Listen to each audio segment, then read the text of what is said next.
Bashkimi Evropian ka shprehur keqardhje për situatën e krijuar politike në Kosovë, e cila ka çuar vendin edhe në një cikël zgjedhjesh.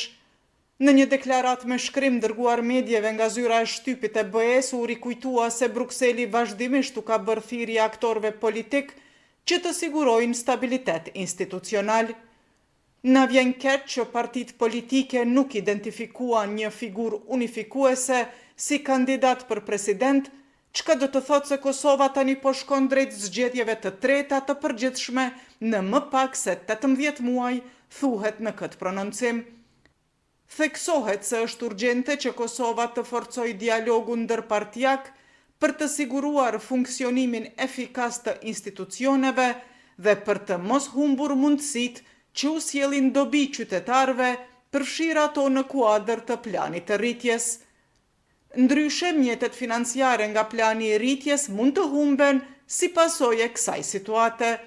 Komisioni Evropian ka alokuar për Kosovën mbi 882 milion euro. Vendi me vonesë ka marrë mjetet e parafinancimit për shkak të ngërçit institucional të vitit të kaluar.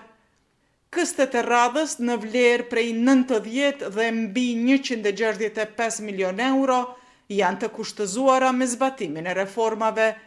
Një pjesë e tyre ka afat përfundimtar në qershor, ndërsa pjesa tjetër në dhjetor të këtij viti. Nga Bashkimi Evropian porositet se ka gatishmëri për të vazhduar mbështetjen ndaj Kosovës dhe për të punuar me vendin në çdo fushë, përfshirë agjendën e reformave në kuadër të planit të rritjes. Megjithatë, mos zbatimi i reformave rezulton me humbjen e pakthyeshme të mjeteve financiare. Kosova ka gjithsej 111 hapa reformues për t'i përmbushur deri në fund të vitit 2027, në mënyrë që të përfitojë nga shuma e plotë e mjeteve të alokuara.